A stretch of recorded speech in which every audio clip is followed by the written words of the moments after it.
Hello, everyone. Welcome back to another episode of the InSPIREing podcast. Today, we'll be focusing on chief engineers. I'm sure, as everyone can notice, I'm missing a host, but that's okay. I'll manage. First, Team 1's chief engineer. Go on, introduce yourself. Hello, my name is Warren Goodell, and I'm the chief engineer of Team 1. I used to be a host, and I'll be back next episode. This guy's crazy. No idea what he's talking about. Team 2. Ladies and gentlemen, my name is Zach Cross, and I am the chief engineer for Team 2. Oh, fantastic. Team 3, right ahead. I am Jacob Sanchez, and I am Team 3's chief engineer.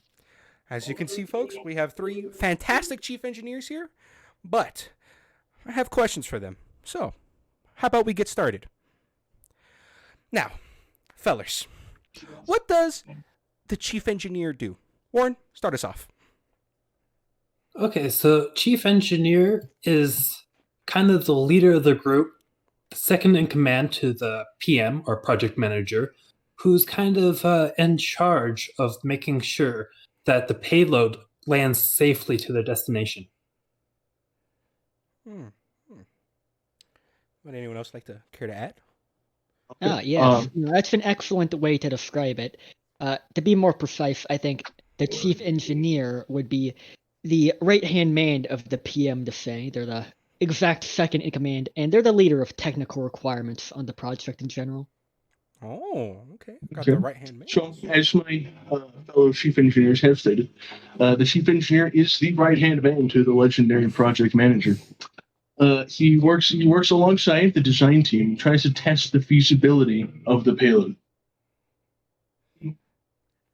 That's his own. So they got more of a purpose than just being the right-hand man. Yeah, they add the maths, they get the physics, and they're like, hey, this payload, myth busted. Just kidding. It's plausible. Okay. I like that.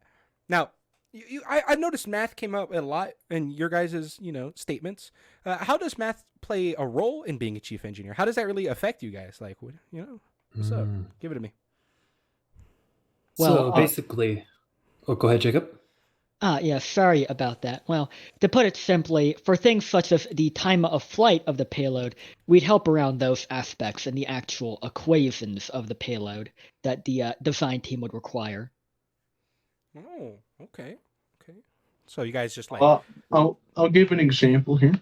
Last year, I was the design lead, not chief engineer, believe it or not. But I worked hand in hand with my boy Warren, who was our chief engineer last year. We created a sabot round for our payload, and we had to establish the piercing. We had to establish the G-force that the payload would then have on the ground to determine how far it would pierce into the ground. And math was involved, so it was physics, which involves math. So as chief engineer, that was your guys' main goal, to figure out the math and equations of that sabot round and how it would interact with...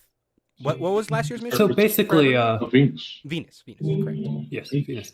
So basically what happens is that the University of Alabama, Huntsville, gives us a set equation, and then we have to do research about our destination this year, Titan, last year, Venus, and we have to plug in the variables. And can you modify this equation in any way, or is it really just set? You definitely can, depending on what you're looking for. You'll probably use these set equations they give to you, but if need be, moving them around shouldn't be too difficult. Everything's kind of theoretical. And last year's, did anyone in this call modify their equation, or you guys just stay box standard? Well, I was a chief engineer last year, so I can't answer that. Yes, we did. Actually, we kind of changed the penetration of the shape a little bit with consent of University of Alabama, Huntsville, because everything's kind of rounded up. So we can basically change each kind of little variable a little bit to suit our needs. Okay. Yeah, I have to say, for my group, we really didn't modify anything too much. Although there's one thing we calculated for that wasn't really given in the book, which is the time of our data upload, since we wanted to make sure our payload could actually transmit all of its data on time, because it was hurtling towards Venus's surface, so it had a most likely limited amount of time to send it. And you guys Math that all up. I like it. I like it. Now, last year, as was mentioned, we focused on Venus, right? Now, Sure. this year, as hopefully is apparent to everyone, we are focusing on Titan. And you What's know what? that? Actually, I don't know. So you know what, Jacob, tell me some fun facts about Titan. Let's hear it. Well, there's a lot to start with, so I'll just go over some basic facts. First of all, it is Saturn's moons. Okay. One of its many, in fact, and it's a very unique moon at that. First of all, it has a very substantial atmosphere compared to every other moon. But of main interest of note for this project that we are doing, it is extremely cold, around negative 290 degrees Fahrenheit. Ooh, talk about chilly. Continue. Yes. So, to go on further about that, since it's so cold, methane and ethane can actually exist in their liquid forms on Titan. And for those reasons, Titan is actually the only celestial body besides Earth that has visible liquid on its surface in the form of lakes and rivers. Oh, I can see why we want to go visit it for this mission then. Well, to add on to what he said, he did state that Titan was a really big moon, and it's actually the second biggest moon in our old solar system, second to Ganymede, which is Jupiter's moon. It is 9.5 AUs, or astronomical units, from the sun, and it's believed to have cryovolcanoes, and it's believed, due to the atmosphere above said cryovolcano, that the lava, quote unquote, is actually made up of liquid water and ammonia. Now, for everyone who isn't a math whiz in cryovolcanoes, what is a cryovolcano? It's a volcano, but Okay. cold. Ooh. So it's kind of hidden in its name. It's just a little. That's a bit just for the people at home. Okay. Well, what else? What we got, boys? So interesting enough to add on is that considering its atmosphere, that there's actually have been life or the basic building blocks of life to be found on Venus. So scientists has kind of found the atmosphere of Venus, which is made out of mostly nitrogen with a hint of methane, and kind of replicated here on Earth and put electrolytes in it, and then life was kind of created right there in the science lab. For clarification, you said Venus? Titan. Oh, okay. So you're trying to tell me Titan is just one electrifying pulse away from life? It already has the electrifying pulse. Oh, so you're suggesting to me that life is on that planet right now, sir? It is. Oh. Huh. Looks like we all learned something, or I learned something. I have to look into that later. Oh, look at that. This is a learning podcast, right? Zach, do you feel inspired? I feel reformed. I have learned a lot. Now we got the fun facts, the basics. We got Titan. We understand where we're going. What's it all about? Potential life. Potential ideas. Do you guys have any ideas for your payload? As the right hand man, so let's hear it. Let's start off with Sir Jacob. Yes, well, the design of the payload is mostly up to the design team, but I can tell you as of now, my team does not have a set in stone idea. In fact, we're mostly already trying to decide basic details for the mission. For example, this week we are mostly trying to decide the location of where our payload could visit. But when it comes to the actual payload itself, we have not determined anything concrete or general ideas. Of course, you always need your base groundwork. Can't just go straight onto it. I like it. It's a path. I forgot the name. It's a cycle. Yes. Engineering cycle. Oh. Engineering design process. Oh, there you go. You remembered it. I could not. I got you. What else? What other teams got to say about the matter? Any ideas? Okay. So, more. You go. Go ahead. I apologize. Sorry, my bad. So for my team, actually, we are doing stuff with the atmosphere. So we're going to have a kind of a gliding, what you call it, a gliding payload, just to go over the atmosphere all over Titan and collect information about the atmosphere composition and to add it on storms. Oh, okay. So you guys are Interesting, focusing on interesting. storms right now? Okay. Mhm. Storms. Like that one Marvel character, X-Men. She's pretty cool. I think she is pretty cool. Well, you know what? What else? What's up? Let's hear it. So for my team, me and my chief engineer team, as well as design team, have worked relatively close to this project, or worked a little bit towards the payload design. Not much, because as Jacob said, we need a bit of foundation before we start. Of course. But though we are doing cryovolcanoes, we have decided on that. So I talked to Gavin and Amelia, and we have who are we've these come people?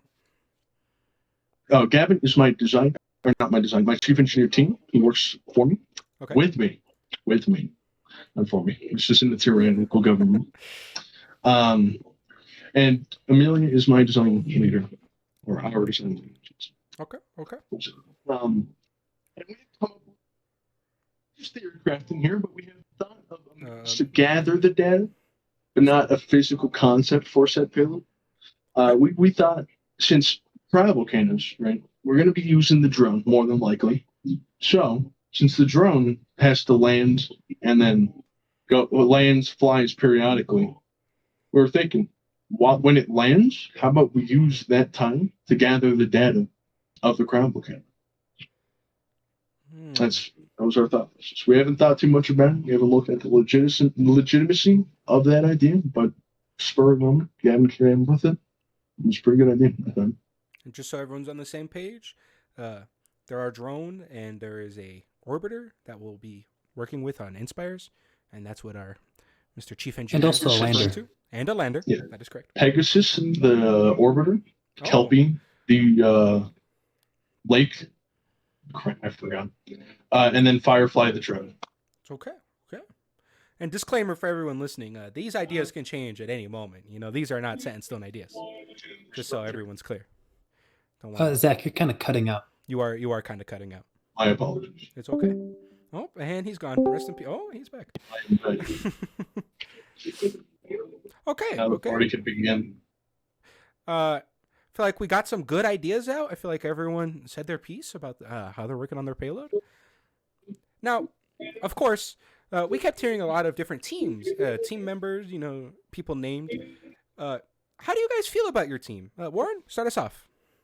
How do you guys interact with it? How do you feel? So I don't really know my team members at all, which is kind of a good thing because working with your friends can lead to a lot of distractions. And my kind of team is set up like a business, and we don't have really too much interaction with kind of the different groups. We kind of set on our we get something to do and we work on it. Even the one group that I do have interaction with is the design leader, which the chief engineer works a lot with. Oh, okay. Now, hello. Howdy. Hello. Oh, okay. Top of the morning to you. My thing glitched out for a second. My bad. You had a very drastic opinion on not really wanting to talk to your team. I want to talk to my team. It's just that we all have separate things to do, so we kind of just work on it before conversing first. Oh, okay. For a second, you got me confused. You had me at the first half, not gonna lie. Yeah. Jacob, how do you feel about your team? How do you interact with them? I'll be honest. I think I actually feel pretty good about my team this year. Okay. For the most part, my team is strangers to me. I don't really know them that well. There's a few people I do, but mainly, I actually have the same project manager as last year, which is pretty nice because we work really well together. Okay, that's good. Now, would you feel that having your same project manager is good? You like that? And you... sorry, continue. No, it's fine. I was just going to answer your question. I would definitely feel that it is a good thing in this scenario because we tend to not talk to each other to get distracted. And last year, we did actually win the Inspires competition for our bracket that we competed in. Out of flex. A subtle flex. I like it. Okay. So we have Mr. Warren with, separation is good. Jacob, new ideas is fresh, and, some old is good.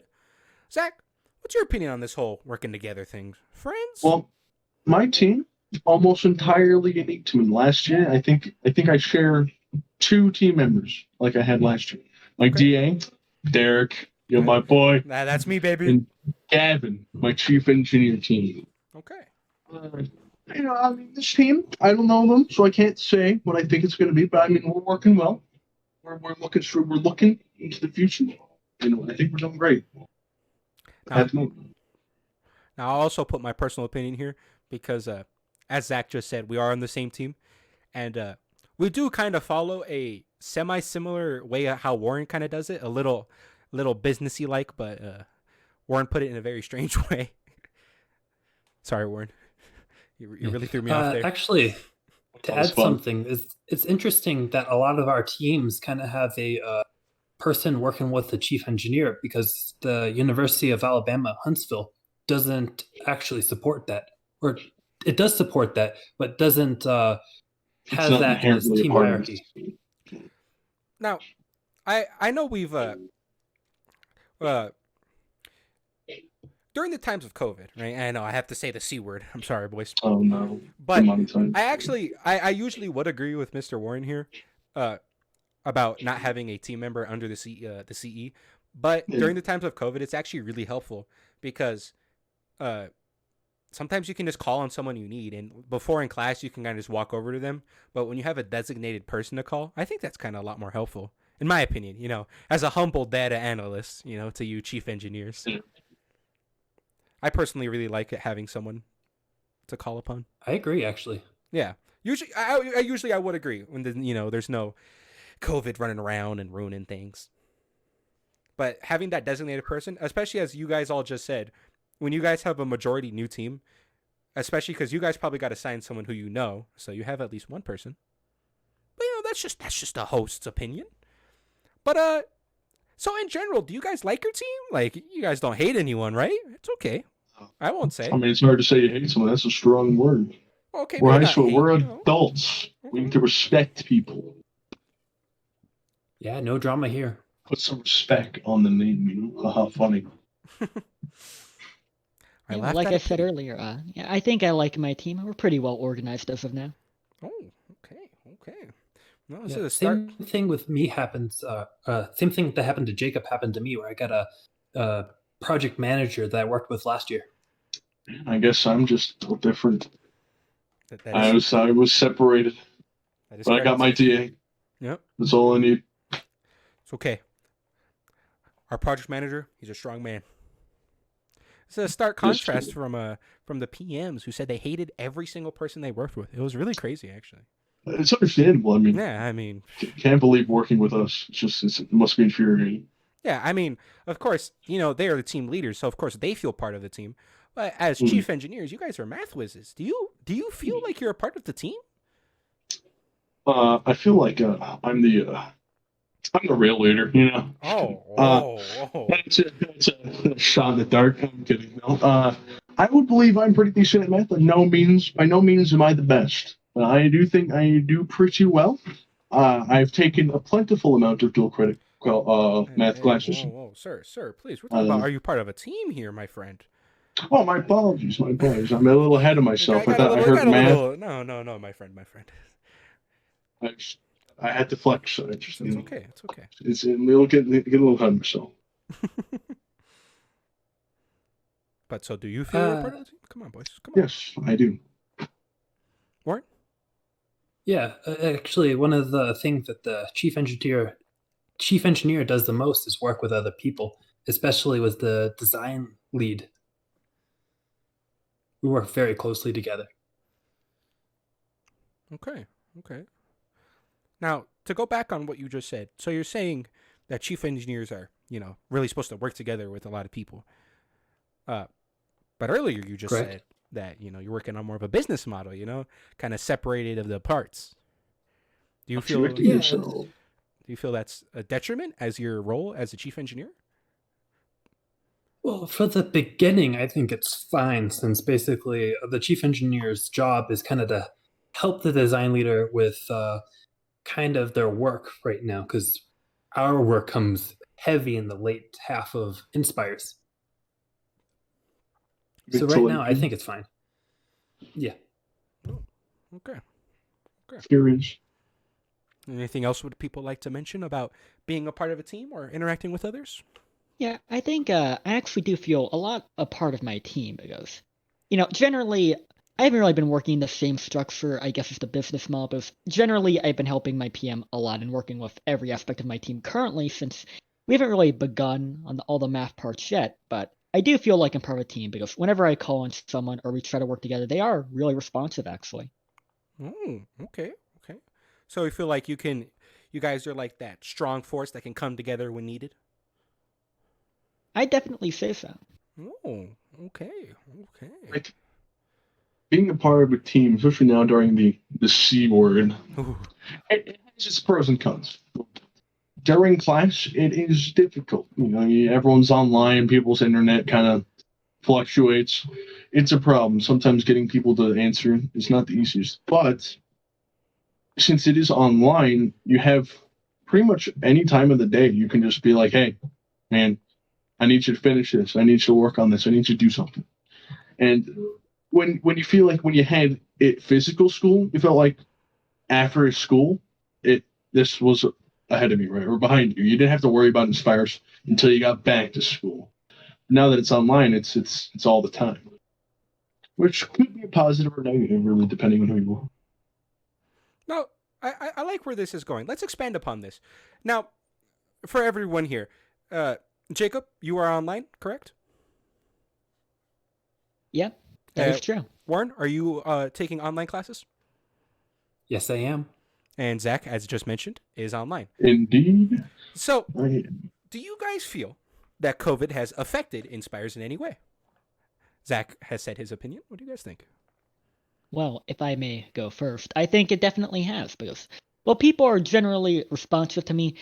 We do have those times where we're calling on someone and they're just not there, but since their camera's on, we can't tell. The old camera pointing at the ceiling trick. Love those. It happens. And you feel as Zach said, like we've all worked on Inspires last year. Do you feel like that do you feel like there's a stark difference, or do you feel it's just just a same thing, different way, different method? Yeah, I definitely say it's the same thing in a different way because generally, if someone's not paying attention during a meeting, or if they leave without telling the PM, which usually they're supposed to, right? Mm-hmm. They probably weren't going to be too attentive in person anyway. Okay, so you're saying, kind of, if how there is on online, it's pretty much like almost a direct translation. Yeah, you have a little more control in person because you can directly talk to them, but they still probably won't be that responsive to you. It's true. And some people, they're given an inch, they take a mile. If they can work at home, play games, sleep, who would know, right? Oh, sleep. And some legendary. Sometimes it just bleeds into, other classes, and sometimes it might accidentally bleed into Inspires. And not saying that happens to anyone in this group, but that's just one of those possibilities of Inspires and the way how it is online currently this year, or this year in general.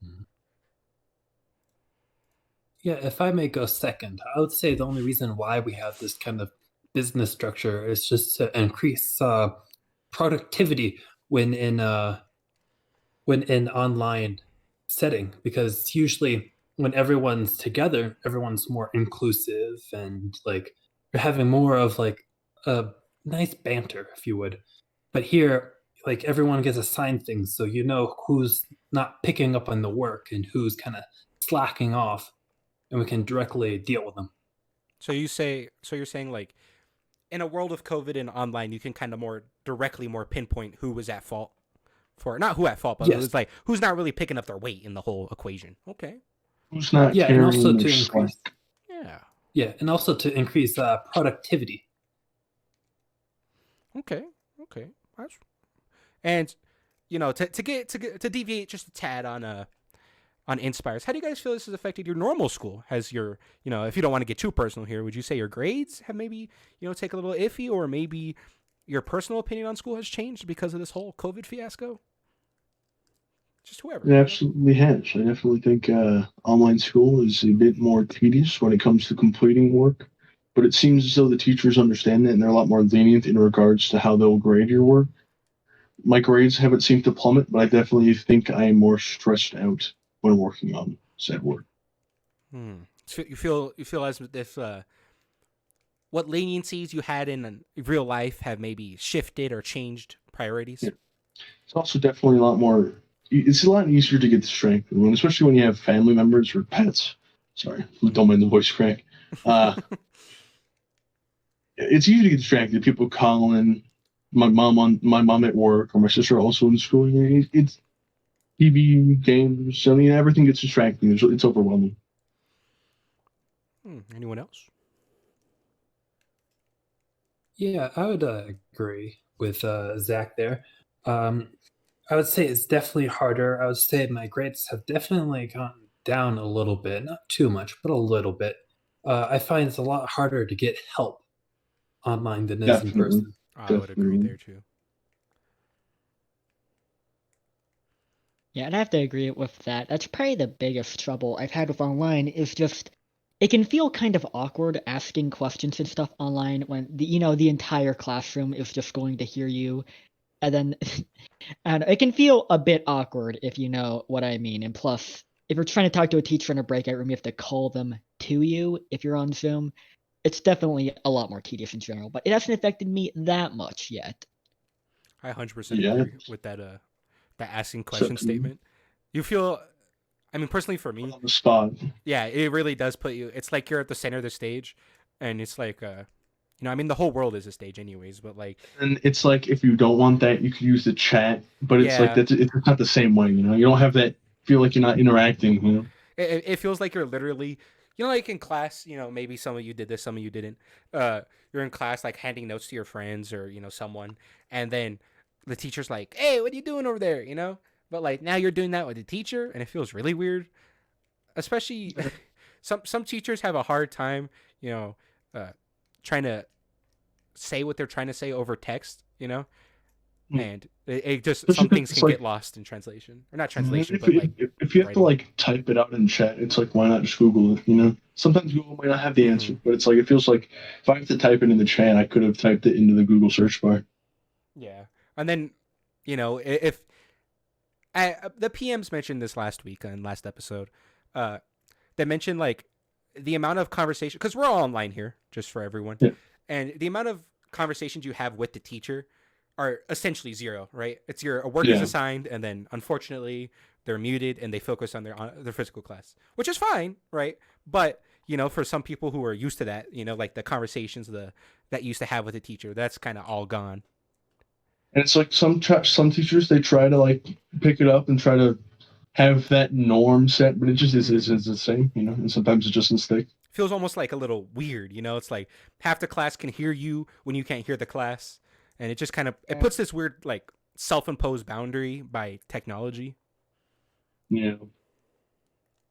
Just one of those. I'd also say that there's a lot of teachers that also barely use the chat. They just don't look at it. I absolutely agree. Some teachers will absolutely just ignore it and listen. You know what? Never mind. I'm not going to say that.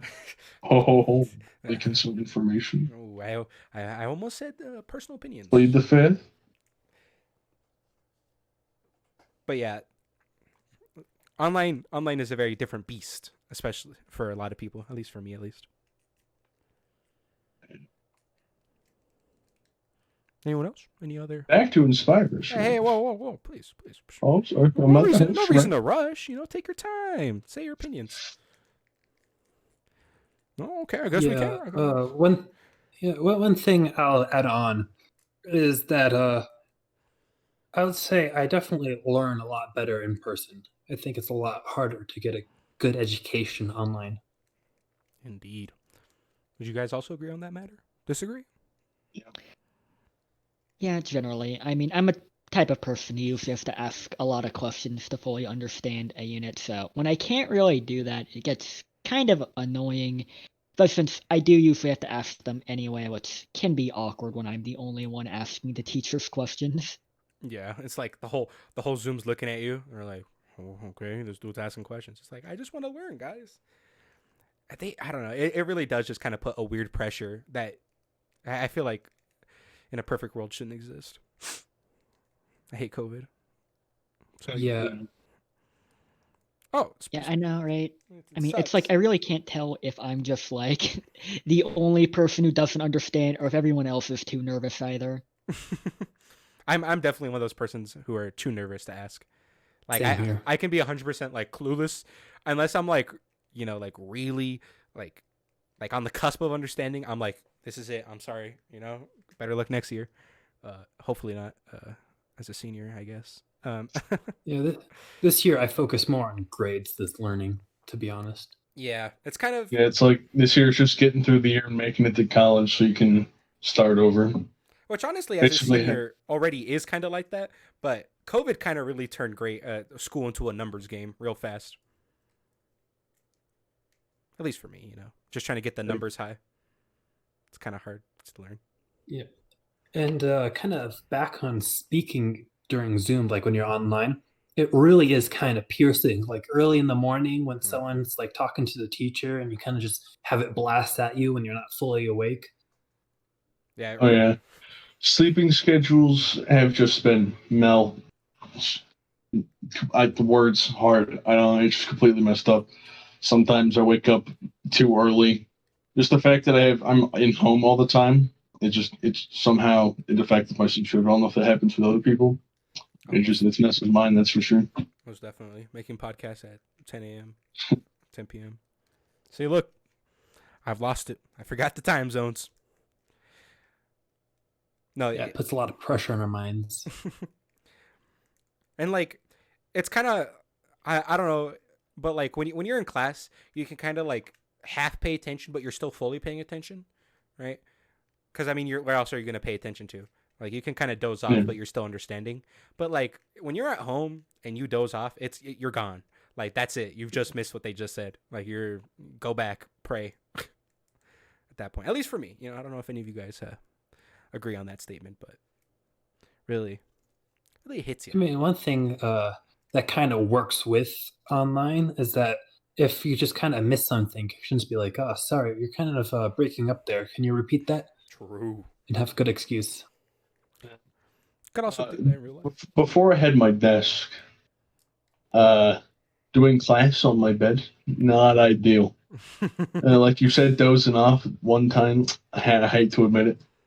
I looked into the stars and knocked out. Hey. Early in the morning, I just lost it. Woke up, second period, almost third. I'm like, oh no. And I'm still in first period. I hate to admit it, but it happens. It's funny. It literally happened to me earlier today. I had my alarm go off, and I was trying I was like I put my head down for a second. I was trying so hard to stay awake that I was trying so hard I fell asleep, and I missed class by 10 minutes. I mean, Warren could even agree. I came in late, and I was like, "Miss, I'm sorry, I was late. I tried so hard to stay up, I fell back asleep." It was. Yeah, he did. This is why I have an alarm for like the end of every period. I had the same exact alarm, and there was the one time it really messed me up. I think after second period for me, I'm good. But those two periods initially, if I don't make, I might just miss those.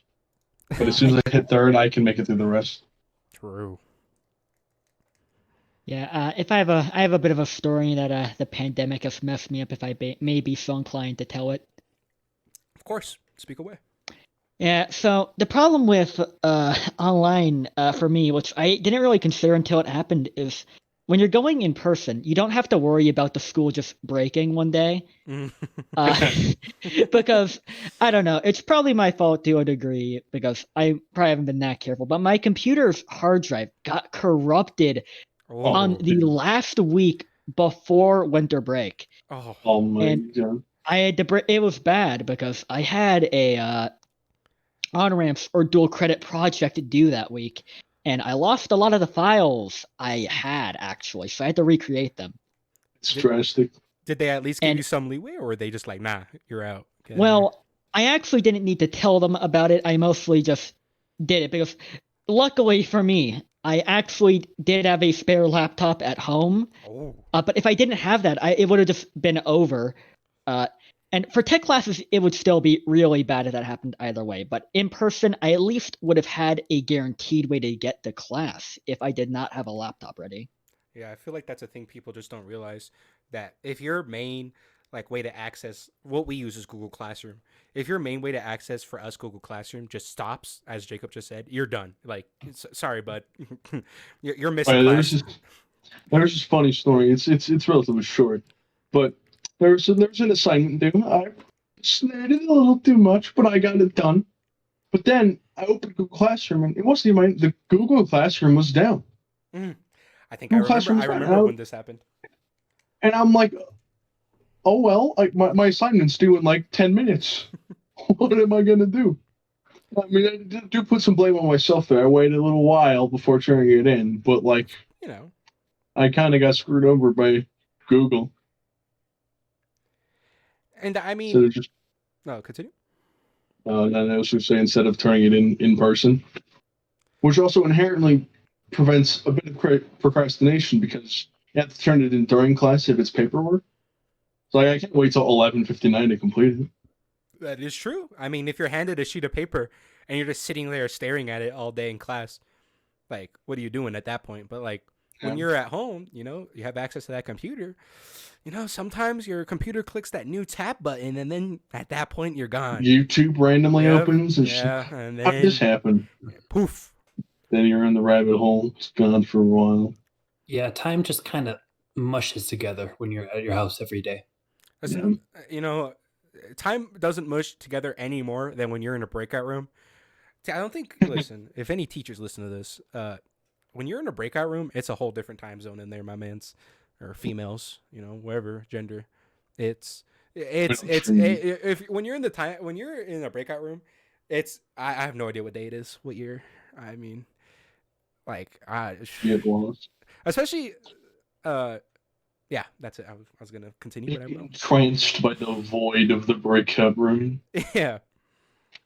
And to get back into InSPIREs a little bit, we have to do a little bit of paperwork at the beginning of the year or of the session, which makes it kind of hard when you're online because you have to do all this weird stuff. Yeah, printing it, sign it, scan it, upload, turn in. Yeah. The media consent instead of just writing it down with a pencil. That is correct. But like a snake, let's quickly swerve back into normal school. InSPIREing. We're a little off topic. No. We swerve to InSPIRE, swerve back. Oh, okay. So let's swerve a little, semi sideways. Now, earlier in this podcast, we talked about math a lot, right? Now, would any of you guys particularly say you're even good at it? Zach, start us off. Well, as I accidentally leaked the information earlier, saying decent at it. By no means am I the best. I definitely can think of a few people who are better. Wait. Please, Zach, please rejoin and exit for quick. Give us a little reboot. We wait. Welcome back. Party has just arrived. It's okay. Just technology things, baby. Continue. We were just talking about it, funny enough. Well, I would say I'm pretty decent in math. I'm pretty good at it. I've taken various college courses of it, and I'm currently in AP Cal. I also passed with flying colors, some would say, in my Discovery Pre-Cal class. Did pretty well, I would say so myself. It sounds like I know who to ask for math help. You might there's still some better options, though. Oh, would you say your other chief engineer, Warren? Is he a better option, Warren? You know what? Let's hear your credentials. Actually, to flex a little bit, Oh, I've completed every math class in the school after this year. Dang. After this year? So you're saying you're currently taking the last one? Yeah, I'm currently taking the last one, which is college algebra, a UT class, which actually Jacob's also in, I think. Oh, That is correct. is that true? You know what, Jacob? Tell us about you. Well, actually, I'm in 2 math classes this year. I'm in that one and AP Calculus. And generally, I think I'm actually pretty good at math too. People definitely do come to talk to me a lot about when they need help for math. I'm not sure how good I am at explaining it to them necessarily, but they do come to me for help since I do tend to perform very well. I have that same problem. Just explanations are hard. Hey, I totally, as a person who's very bad at math, I don't understand anyways. That's why I'm glad you people exist. Our chief engineers out there doing the hard work for us. And there's a lot of it. So like you guys are pretty good at math, Okay. How good at math? Like pop quiz kind of good? Like if I just throw an equation at you three, you guys could figure it out pretty quickly? I'm more good at like having like a certain topic and then mastering that topic before moving on to the next one. Like pop quizzes aren't my specialty. So if I were to throw 5 times 5. 7. 5, 5, 5. 5 times 5, please. Oh, 25. Okay. So see, you did that one 18. pretty well. 18. 36. Oh. 41. Am I getting close? Just kidding. This is a chief engineer. I thought you guys did math. Oh. I do. Oh, math. I heard something completely different. Okay. I thought we're talking about English over here. Yeah. That's what I Definitely. What? Wait. Wait. History? Wait. So 7 times 9. Green. That's 63. 63. Oh, okay. Mm. Warren 2. Warren 3. Warren 4. 9 times 20. Up in the 1. 9 times 180, brother. Oh, okay. Zach 1. You guys are pretty good at this math thing. What's math? 20 divided by 5. 4. Oh, Zach 2. Oh, okay. I see you guys are getting It's smoked. competition now. I'm sweating in my boots. Oh, I mean, who knows? I mean, I might have to start thinking of like actual equations. I mean, I might. You guys are having polynomial trigonometry. I might have We're to gonna start talk about slopes. What else are we going to Slope. talk about? I'm going to defer this one to Warren. I've kind of gotten lost. In the sauce, and that sauce is math. That is correct. Warren, Crazy. Mr. Yes. Mr. Dead Host, where are we? What's next? So I think next is kind of your mystery question. Oh, no, we did that. No. That was it. Oh. That was the pop quiz. Oh, the test with the mystery question? Yeah, Wow. That was it. It was pop Wow. quiz. I couldn't really think of, what? Okay, fine. Well, Since you want to I mean, sass me, I guess. I think we skipped. hard. I think we skipped the question. Oh, what Yeah, we did question skip did a we question. skip? Okay, let's hear it. Well, in regards to previous leadership experiences I have had, Oh, okay. You know what? Here, wait, hold on. Let's roll it back. Boys. Well, for days about- No. I got this. oh, my apologies. Okay. It's okay. Boys. Y'all look, Boys. y'all look like you're pretty confident in your positions. I feel like y'all could agree. Maybe it seems like maybe you guys had something previous. Maybe some kind of previous leadership experience. Jacob, have you had some previous leadership experience? I was kind of the same thing, to be honest. I was the chief engineer for our InSPIRE's project last year as well. Oh. Okay. Continue. Yeah, besides that, I haven't had that many actual positions of leadership, besides just on, your standard group projects, which I did tend to take the initiative on some of those, but for the most part, I think that's my most significant experience. I've also been accepted into the Superintendent's Leadership Academy at our school, and am currently an intern too there. Okay. Got a nice rap sheet. Zach, can you match that? Or Jacob? I can match that. Okay, let's hear it. I could go on for days about the amount of leadership Okay. I Don't have get taken cringe the here. part of. Don't get. Come down. My fault, I'm not trying to flex too hard, but as a Boy Scout, it is a necessity. I have taken apart I've been a part of many programs, National Youth Leadership Training, just Order of the Arrow, which is pretty much an honor society of the Boy Scouts. Right? I've taken leadership badges. I've had taken citizenship badges. I even know how to be a follower of said leader, so I can walk in the shoes of my underlings.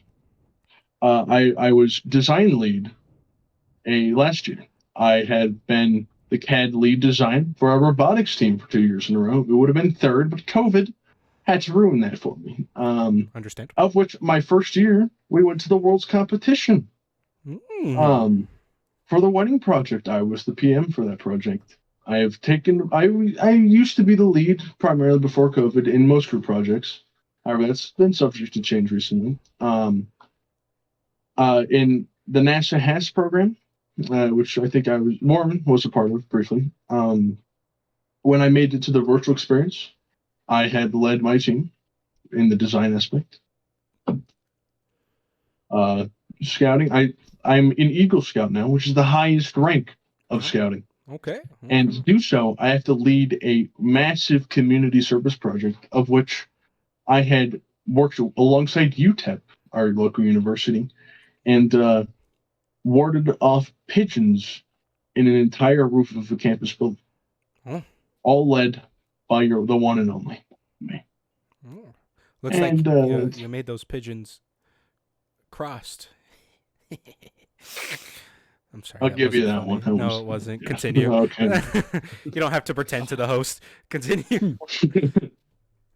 Steal all the thunder, so I think that's enough to warrant my my leadership experiences.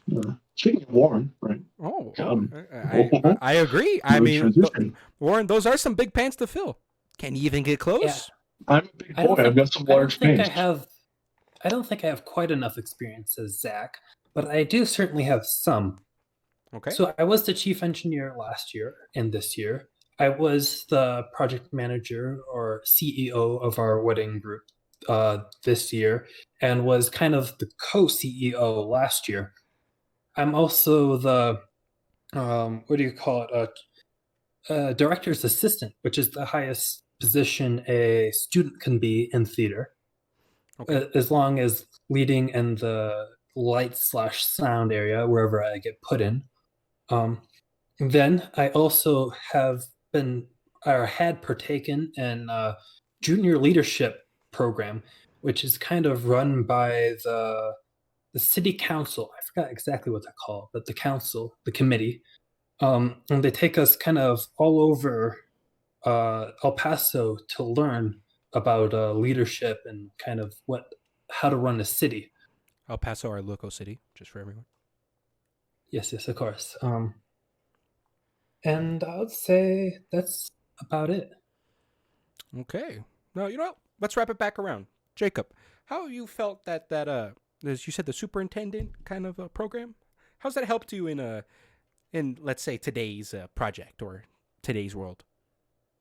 Well, for right now, it's kind of just started, really, but we've had a lot of meetings that we get to be in on with the superintendent, and we actually do get to see his meetings with the teachers, too, as well. So we get, a deeper insight to kind of what goes on, I guess. It's not too deep, but Dr. G, our local superintendent, of course, he does speak a lot about leadership, and he does seem to be quite the man when it comes to leading people. So it is definitely very beneficial getting expertise from him personally. So it's good. You would say as maybe like a kind of like a full right-hand man position. Kind of you get to really see the workings from a very close perspective, and it really gives you that kind of experience from that. To a degree, I'd say so. You definitely get to see how he is in action, which is definitely beneficial. Of course.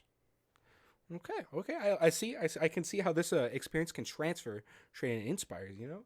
Can actually you explain that. How would you say like direct transfer? Anything? Yes. One thing Dr. G talked to us a lot about in the beginning of the year was the qualities of a leader. It's because there's a lot of things you really have to demonstrate if you want people to actually follow you or just listen to you in general. Of course, it's a lot harder to demonstrate these when you're not in person, but it's still important to keep them in mind. A big part of that is the presence of a leader, right? You have to hold yourself with a certain degree. You have to be respectful. You know, people aren't going to listen to someone who's very, let's say, not respectful towards their team. Aggressive? Yeah. not I'm open-minded, trying maybe? to say that in like A nicer way. terms. Yeah. Okay. Yeah, I mean, the point is you don't want to be rude to your teammates, but you still want to be firm enough to actually give out tasks and actually take the initiative, because that's another really important thing to do as a leader. Especially as a chief engineer. Especially. Okay. So we've seen Jacob's transfer of skills. Now, Mr. Longest rep sheet in the world, Zach. There's a lot of skills, but have they transferred? Say so. I've taken. Well, I ask in regards to Just maybe let's start with like in general. Let's just go with in general for right now. Okay. Well, currently, I'm working with a very close group of friends, 2 of them. So I'm actually leading a plan for a trip to go meet a friend that we've known online for a very long time. And I am taking lead in organizing when, where, how, why, what, when. I said those already. And would you say, as a Master Eagle, you may have learned those skills or picked up those skills from Boy Scouts, stuff definitely, like that? There's a lot of badges we had to go through, a lot of required ones. I had to learn how to budget, create my own. I had to learn how to manage family life. I also had to manage myself physically, be physically active, which I have now taken my own responsibility and have been doing so, exercising, going to the gym every other day. Do something during COVID. Just sitting in your house all day is kind of, it bends your mind at its will. And how does it work in, like, now we got the general terms, we got it all set down. How are those, like, what would you say some direct transfers, like some real, like, you really felt like say you're leading your design, or not your design, your people who work like with you as a chief engineer, has any of those like skills like really like directly, like you really felt it, like you're glad you did this and it really led to what Yeah, it's been a little difficult trying to transition it into an online setting, but last year when I was design lead, being able to work with my design team, being able to like know how to be a follower as a leader and understanding what they need to know and what they need to do, splitting that work, being like firm and disciplining them, not as like a parent, but like saying like, hey, this needs to be done. Not being afraid to be like, hey man, stop slacking off. Stop, you're being a detriment here. Okay. Sometimes, I mean, even though they're your friend, you got to be like, hey man, I really need you to step. Yeah. Really got to pick up your slack. Okay.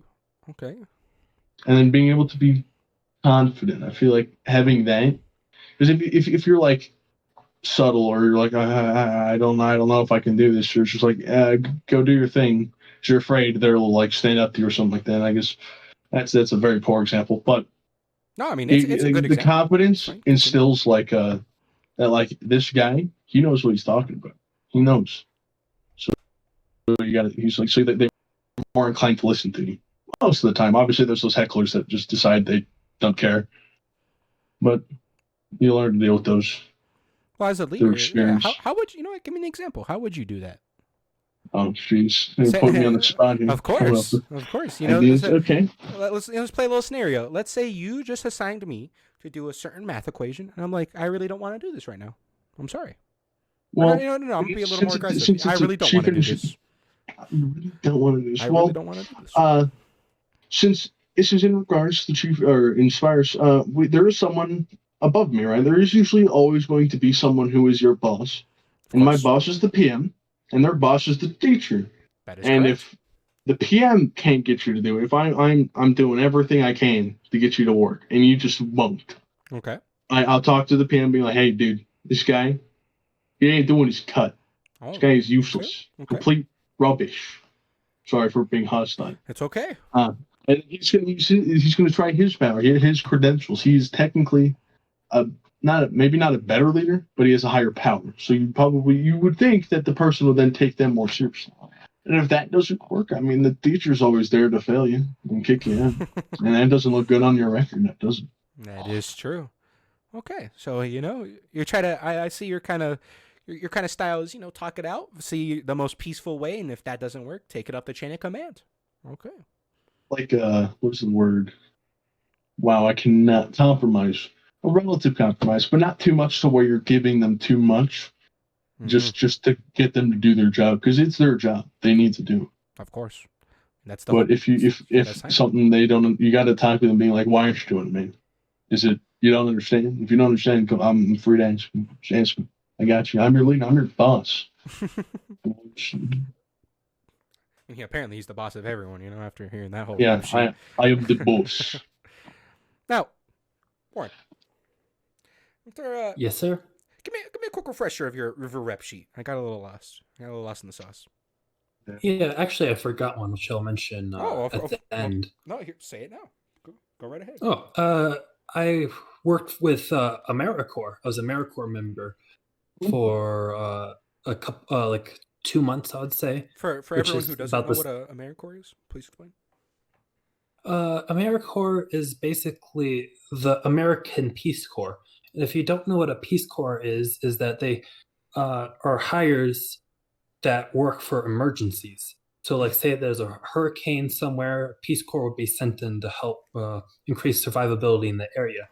And in this case, since COVID hit and a lot of food banks are out of workers, AmeriCorps has been sent in to help provide them. Oh, okay. I think I may have accidentally worked for them, or in some form or fashion. Accidentally. You weren't quite AmeriCorps. No, of course, but you were volunteering, which is basically what AmeriCorps do, but get paid. Yeah. You know what? I don't need money. It's okay. No, please retell us your rep sheet real quick. Yeah, so give me the highlights. I'm the chief engineer this year. I'm the chief engineer last year. I worked with junior leadership, which basically, if you've forgotten, was train you to be a leader. Okay. And I was put in the leadership role in AmeriCorps. And we just went over AmeriCorps. Yeah, and that was the highlight of it. Okay. Now. Oh, and theater. Oh yes. Yeah, theater.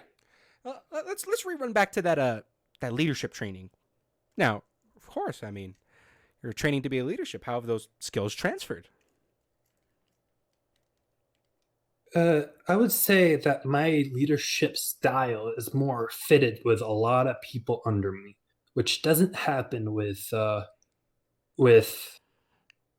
being a chief engineer, because I only get one person under me. And from what I could, from what I understand for during junior leadership, is that if you kind of have a low amount of workers under you, you kind of want to treat them as your friend. You want to be like, you're working with this person, you're not working under them. There's not going to be any negative feelings towards a friend that's working with you. That is true. And have you implemented said style into your chief engineering style? Yeah, I mean, you certainly have to keep an air of like, I'm the boss, but you definitely work with them. Like, for instance, the person working under me was having trouble with his slides, so I kind of worked with him on it. Like, we kept texting back and forth and being like, we should, this is what I think it is. Like, here's the pages. I'll outline this for you. Circle where you need to go and the page number, et cetera, et cetera. Oh, okay. Now, for going down from Jacob, Warren to Zach, can all of you please tell me who's under you guys? Jacob first. Yes, of course. Now, I think I'm kind of the odd one out here, because I don't actually have anyone specifically under me. We're following the hierarchy directly for my group. Oh, okay. Now, what that really means is that, for me, I'm pretty much taking literally the right hand of the PM, so my entire team is kind of under me. Like, even for Ace things, I kind of assist them right now, because we haven't really gotten our duties as chief engineer yet. But I'll definitely be overseeing the entire design team, mostly around their technical aspects. Oh, okay. Warren? I'm not too good with names personally, so I might get this wrong because names kind of go one ear and out the other. But I think it's Adrian that I'm working with. Okay. Zach? Well, I have said earlier in the podcast I got Gavin, which has been transitioned from last year. But I also have an addition. I have Alan Vargas, which I worked with him in my wedding project, and he was really good help in that project. He helped me carry the load, and he did really good. So I think I'm gonna have a great time working with him again. Okay. Wow. Okay. So y'all do math? Y'all do 30 minus 17.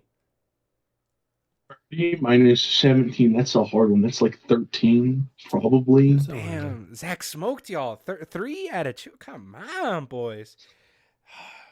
It's really the mystery question, bro. 50 divided by 6.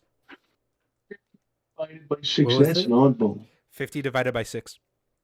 50. I heard 15. Nope, God. 50. 50 divided by 6, that's what you said? Yep, I did. 8.3333333. Jacob, what were you saying before Zach? I said 25 over 3 because I keep it in the fraction format because I don't approximate. Oh. Fractions are easier. No, they're not. Well, for me, I'm honest. For me, I don't think so. Oh, you know what? Here, that's a fun question right there. What do you all like about math? Like, give one fun fact about math. Jacob, go. Oh, well, okay. Well, I guess right now I'll just talk about what I'm learning, which I thought was neat. Derivatives are an interesting thing, I think, because what I just found out is that when you take a derivative of a number, if you are familiar with what a derivative is, of course, I'm already assuming that. When the derivative is at 0, that means the function is at a critical point, which can mean, doesn't guarantee. It can be in the normal function at a maximum or minimum point, which I found was really interesting. Oh, okay. See, look, math got some interesting things in it. Warren? I would say math is kind of like peering into the secrets of the world. Everything that's kind of like directly related to the universe or something like that. So you kind of feel like when you get good in math, you kind of feel like you can solve anything the world throws at you. There's no kind of uncertainty because there's an equation for it. 50 minus 25. It's 25. Okay. You solved everything the world threw at you. Continue.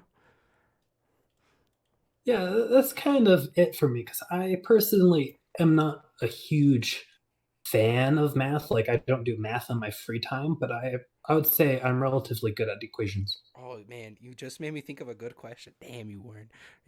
Too late. Zach? Okay, well, math, I'm definitely not the biggest fan of my most recent. Unlike Jacob, I'm not the biggest fan of calculus.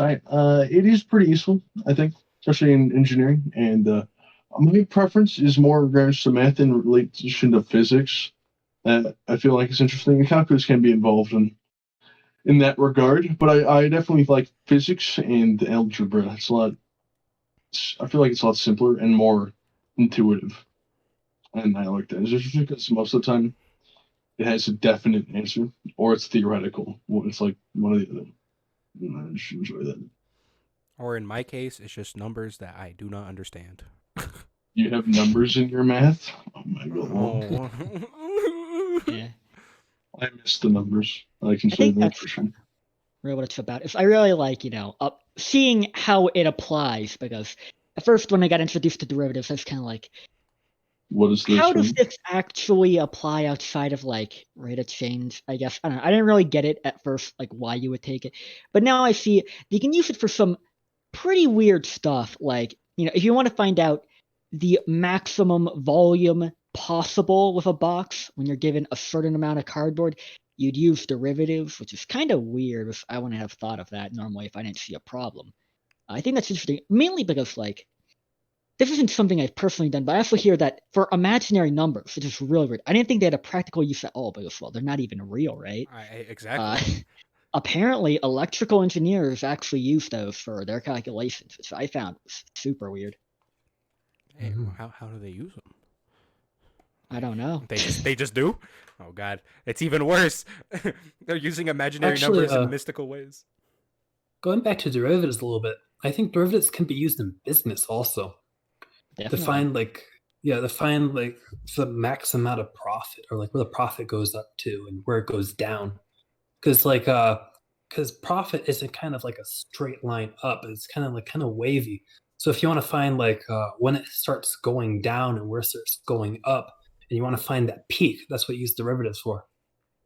Hmm. I bet those people who hold the GameStop stocks could really use derivatives right now, huh? You know, to the moon, they said. Well, we're going to Titan, so beat that. You know, speaking of, you know, I don't know. Actually, I have no transition. Closing thoughts here? Anyone? Anyone like to closing opinions, closing thoughts, anything before? I would say the chief engineer is probably, besides the project manager, the most unique out of all of them, because they kind of are like they have leadership, but only at very specific times. They have a lot of math, but only at very specific times. They do a lot of payload designing, but only at very specific times. It's kind of very weird. I would like you to hold that opinion to the data Jack analyst. of all trades. The data analyst, please. I'll give you my opinion on the matter. Jacob, closing thoughts? Guess everyone have to wait for that episode. Oh yeah, no, definitely. I would say that for the chief engineer, really, I was kind of surprised to find out our mayor chief engineers only had like one person under them. Which, in hindsight, that's probably a good idea to have actually a person assigned to the chief engineer just to help out as an assistant. So it'd be really nice. But to me, I kind of see the chief engineer as the main technical expert in terms of math, but also as a secondary PM of sorts. But if the PM's not there, it's the chief engineer who takes over always. That is correct. That is the hierarchy we work with. And some people forget it. Just like my chief engineer, Zach Ross. Please, closing statements. I trying to fire these shots. Oh well, I mean, I can't think of much that hasn't already been said. The chief engineer is a second-hand man, like Jacob said. I enjoy having the my underlings per se. Unless we spread the work if once the workload gets a little heavy. It also allows me to work alongside design, which is something I enjoy quite a bit. Fusion 360 is my strong suit, and I love modeling. And being able to work alongside my design team, as well as create the legitimacies of said design. Inspiring. Oh, inspiring. Inspiring. Just fucking podcast. That is pretty. I think I'm inspired to tell you about our sponsor. Yes, that's right. We are sponsored. I would like to thank the Crouchers Gamer Productions for making this possible. I know Crouchers Gamer Productions couldn't afford a second host for this one. You got tight on the money. But besides that... Yeah, that's why. Besides that, I think this was a fantastic podcast. Listen, I want to just take a little pause for a second. You guys, fantastic. I'm excited to hear what... Actually, I don't know what our next episode's going to be.